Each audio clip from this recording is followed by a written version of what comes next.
اچھا، آج ہم لے رہے ہیں یہ دعا جو کہ ہم نماز میں اکثر پڑھتے ہیں، ربی جعلنی مقیم الصلاۃ ومن ذریتی ربنا وتقبل دعا ربنا اغفر لی ولوالدی وللمؤمنین یوم یقوم الحساب۔ یہ دعا اکثر و بیشتر لوگوں کو یاد ہے، زبانی یاد ہے۔ اس کا ذرا پس منظر سمجھتے ہیں اور اس کو ذرا دیکھتے ہیں، ڈسکس کرتے ہیں۔ یہ دعا حضرت ابراہیم علیہ السلام کی دعا ہے۔ جیسے ہم نے پچھلے اس میں ذکر کیا تھا کہ حضرت یونس علیہ السلام کی دعا تھی، یہ حضرت ابراہیم علیہ السلام کے الفاظ ہیں اور ان کی دعا ہے۔ اس میں اس دعا کا پس منظر اس طرح سے ہے کہ اس سے اگر آپ اس سے پچھلی، اور یہ سورہ ابراہیم کی آیت نمبر 40 اور 41 ہے، ٹھیک ہے۔ اس کا پس منظر یہ کہ سورہ ابراہیم کی آیت 40 سے پہلے اگر آپ پورا دیکھیں کہ کہاں سے یہ چل رہا ہے، کانٹیکسٹ دیکھیں پورا، تو حضرت ابراہیم علیہ السلام کی قوم کے افراد جو کہ بتوں کی پوجا کیا کرتے تھے، بتوں کی پوجا کر رہے ہیں، بتوں کی پرستش کر رہے ہیں، بت بنا بھی رہے ہیں، وہ سارے افراد کا کنورسیشن چل رہی ہے، حضرت ابراہیم علیہ السلام سے بات ہو رہی ہے، یہ ہو رہی ہے۔ اس پیرائے میں حضرت ابراہیم علیہ السلام جو ہے وہ توحید کی بات کر رہے ہیں، اور پھر حضرت ابراہیم علیہ السلام یہ کہتے ہیں کہ یا اللہ میرے جو یہ بچے ہیں، میری جو اولاد ہے، ان کو اس برائی سے دور رکھ۔ حضرت ابراہیم علیہ السلام ٹھیک ہے، حضرت ابراہیم علیہ السلام اپنے بیٹوں کے لیے، اپنے اولاد کے لیے، بیٹوں نہیں، اولاد سے مطلب ہے کہ ان کے آگے جو بھی نسل چلے گی، جو ذریت ہے، اس کو حضرت ابراہیم علیہ السلام اپنے اللہ تعالیٰ سے دعا کر کے کہہ رہے ہیں کہ یا اللہ ان بتوں سے یا ان خرابیوں سے، ان خرافات سے میری اولاد کو بچا لے۔ اس پیرائے میں یہ دعا کے الفاظ ہیں۔ ٹھیک ہے۔ اب یہ دعا کے الفاظ کیا ہیں؟ جو ہے وہ یہ ہے، موقع یہ ہے، ٹھیک ہے، کیونکہ وہ سارا معاشرہ جو ہے وہ بتوں کی پرستش کر رہا ہے۔ ٹھیک ہے۔ اب آپ دیکھیں اس میں بھی دعا کے آداب آپ کو نظر آئیں گے۔ اب یہ حضرت ابراہیم علیہ السلام فرما رہے ہیں ربی جعلنی مقیم الصلاۃ، اے اللہ، اے میرے رب، مجھے نماز کو قائم کرنے والا بنا۔ ربی جعلنی مقیم الصلاۃ ومن ذریتی، اور میری اولاد میں سے بھی لوگوں کو نماز پڑھنے والا بنا، نماز کو قائم کرنے والا بنا۔ ربنا وتقبل دعا، اے ہمارے رب، ہماری دعاؤں کو قبولیت بھی بخش۔ تقبل دعا، ہماری دعاؤں کو قبولیت کا درجہ آتا ہے، عاجزی بھی ہے۔ یہ آیت نمبر 40 ہے۔ اس آیت نمبر 40 کے اندر 2-3 باتیں بنیادی پہلے میں عرض کر دوں۔ پہلی بات یہ کہ حضرت ابراہیم علیہ السلام اپنے لیے دعا مانگ رہے ہیں کہ مجھے نماز کو قائم کرنے والا بنا۔ اس سے یہ ثابت ہوتا ہے کہ حضرت ابراہیم علیہ السلام بھی نماز پڑھا کرتے تھے۔ ٹھیک ہے۔ تو جو لوگوں کے ذہن میں ایک کانسیپٹ ہے نا کہ نماز جو ہے وہ حضرت یعنی نبی صلی اللہ علیہ وسلم کو معراج میں عطا ہوئی اور صرف نماز جو ہے نبی صلی اللہ علیہ وسلم نے مسلمانوں کو سکھائی، بہت امپورٹنٹ بات ہے۔ حضرت ابراہیم علیہ السلام جو نبی صلی اللہ علیہ وسلم سے کوئی 2-2.5 ہزار سال پہلے کے پیغمبر ہیں، وہ نماز کی بات کر رہے ہیں اور اپنی اولاد کے لیے بھی کر رہے ہیں۔ اس وقت بھی نماز پڑھی جاتی تھی، بلکہ کبھی موقع ہوا نماز کا کوئی ٹاپک ہوا تو ہم پورا ڈسکس کر سکتے ہیں۔ حضرت شعیب علیہ السلام، حضرت عیسیٰ علیہ السلام، حضرت موسیٰ علیہ السلام اور بہت سارے پیغمبر۔ موقع آ رہا ہے، میں تو ایسا گھیر رہا ہوں آپ کو، موقع ہے کہ نماز کے طریقے پہ بڑی بحث ہے۔ نہیں، وہ یقیناً ہم کریں گے، تو وہ جب آئے گا تو میں بتاؤں گا، ایک ریفرنس دے کے بتاؤں گا کہ ہر پیغمبر کی شریعت میں نماز تھی۔ اب یہ الگ بات ہے کہ وہ نماز کی جو تعداد، رکعت کی تعداد کچھ اوپر نیچے ہو سکتی ہے۔ جیسے ہم نماز میں قرآن کی تلاوت کرتے ہیں، وہ تورات کی تلاوت کرتے ہوں گے، وہ انجیل کی تلاوت کرتے ہوں گے، وہ الگ ہے، لیکن نماز بہرحال تھی اپنی جگہ پر۔ ٹھیک ہے، تو ایک بات تو یہ سمجھ میں آ گئی کہ اس وقت نماز موجود تھی۔ ٹھیک ہے۔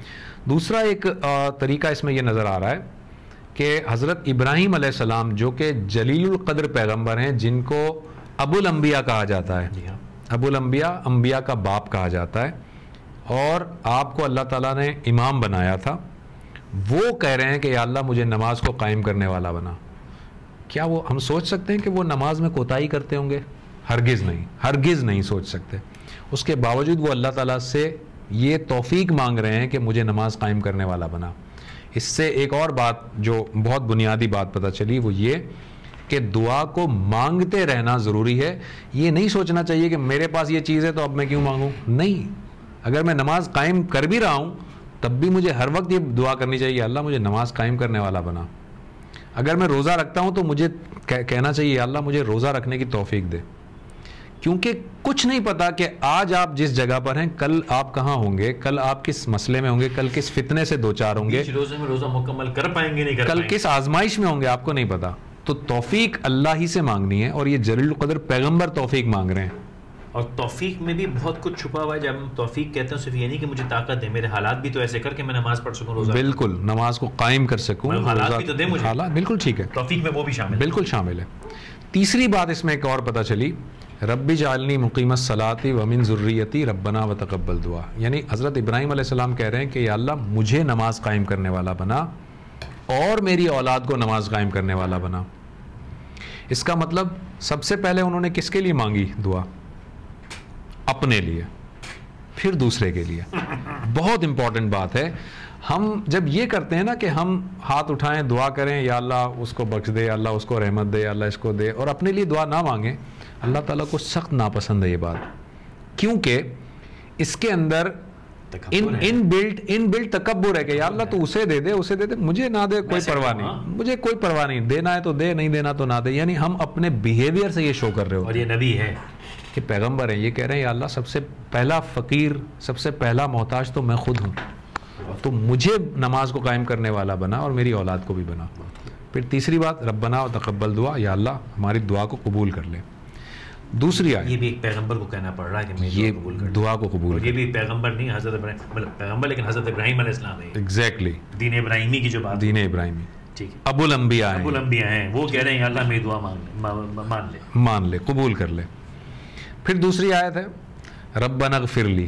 اب یہاں پر بھی دیکھیں پہلے اپنے بارے میں, ربنا اغفر لی, یا اللہ میری مغفرت فرما, ولی والدیہ, میرے والدین کی مغفرت فرما, وللمؤمنین, تمام مومنوں کی مغفرت فرما, یوم یقوم الحساب, جس دن تو حساب کو قائم کرے گا اس دن.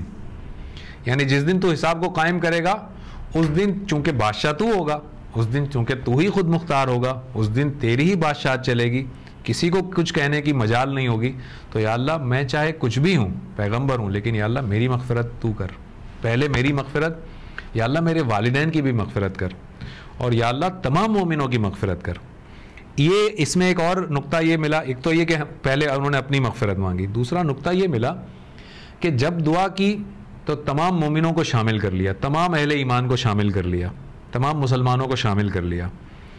یہ یاد رکھیں, ایک مرتبہ نبی صلی اللہ علیہ وسلم مسجد میں تشریف فرما تھے, صحابہ بیٹھے ہوئے تھے کہ ایک بدو آیا اور اس نے نماز پڑھی, زور زور سے نماز پڑھ رہا تھا, آواز آ رہی تھی نبی صلی اللہ علیہ وسلم کو, دور تک آواز آ رہی تھی. اس نے نماز پڑھی اور پھر دعا کی کہ یا اللہ مجھ پر رحمت بھیج اور پیغمبر پر رحمت بھیج, اور ہمارے تیری اس رحمت میں اور کسی کو شامل نہ کر.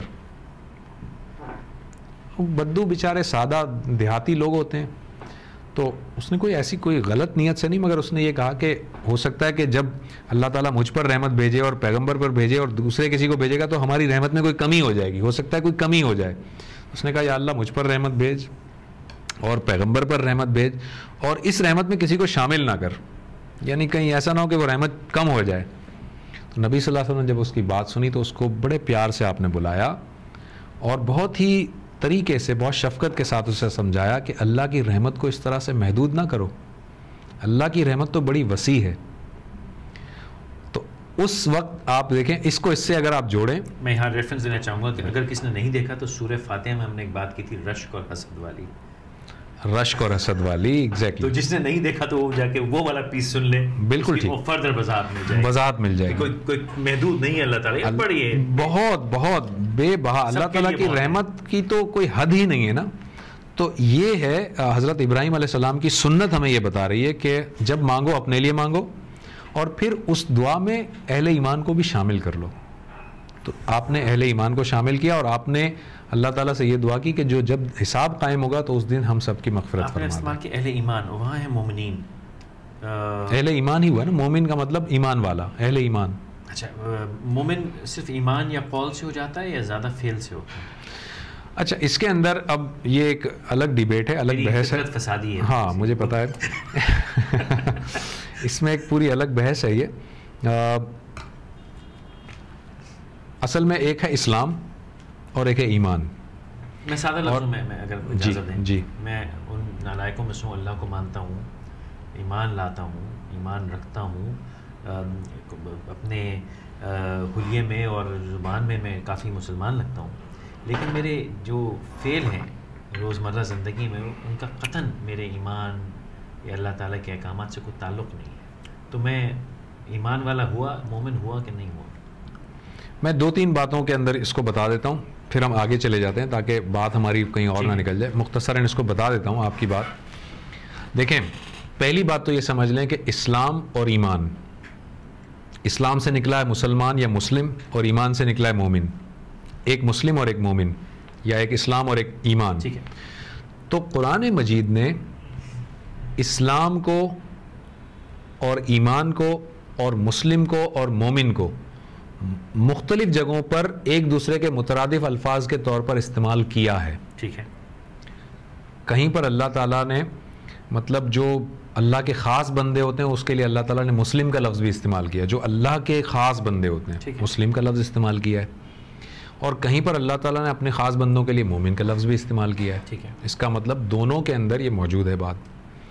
بالکل اسی طرح سے کہیں پر اللہ تعالیٰ نے مسلم کا لفظ ان کے لیے استعمال کیا ہے جنہوں نے صرف زبان سے بات کی ہے، مسلم کا لفظ استعمال کیا ہے. سورہ حجرات میں اللہ تعالیٰ کہتا ہے کہ تم ایمان، یعنی بدو آئے تھے اور بدوؤں نے کہا تھا کہ ہم تو ایمان لائے ہیں. تو اللہ تعالیٰ کہتا ہے کہ نہیں، تم ایمان نہیں لائے، تم تو صرف اسلام لائے ہو، ایمان نہیں لائے تم. اس کا مطلب اسلام کا لفظ اللہ تعالیٰ نے خالی زبانی کے لیے بھی کہہ دیا. یہ کہاں آیا ہے؟ سورہ حجرات. آیت اگر سورہ حجرات کے اندر میرے خیال میں کہ آیت نمبر یہ 13 ہے یا 14 ہے. ٹھیک ہے. بالکل اسی طرح سے اللہ تعالیٰ نے ایمان کا لفظ بھی جو استعمال کیا ہے وہ اس معنوں میں بھی، یعنی خالص بندوں کے لیے بھی مومن کا لفظ استعمال کیا ہے، اور ایسے لوگوں کے لیے بھی استعمال کیا ہے جنہوں نے صرف بس اقرار کر لیا ہو، ایسے لوگوں کے لیے بھی مومن کا لفظ استعمال کیا. تو یہ مترادف الفاظ ہیں. تو ایک بات تو یہ سمجھ لیں، جیسے اللہ تعالیٰ کہتا ہے یا ایھا الذین آمنوا آمنو، اے لوگوں جو ایمان لائے ہو ایمان تو لاؤ. یعنی اللہ تعالیٰ بڑے اسلوب کے ساتھ بات کرتا ہے. تو ایک تو یہ کہ یہ بات اپنی جگہ پر ہے، لیکن اگر ہم یہاں پر یوں سمجھیں کہ یہاں جو مومنین کا لفظ استعمال ہوا ہے، اس کا مطلب وہی لوگ ہیں جو کہ اللہ اور اس کے رسول پر صدقے دل سے ایمان لانے والے لوگ ہیں، ان کے بارے میں بات ہو رہی ہے.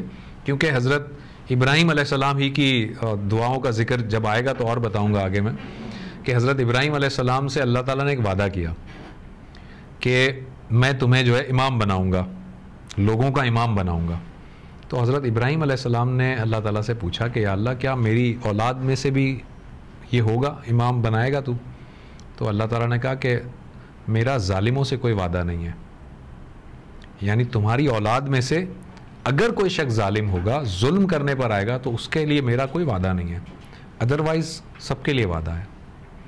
تو اہل ایمان یہاں پر وہی لوگ ہیں جو صدقے دل سے ایمان لائے ہیں.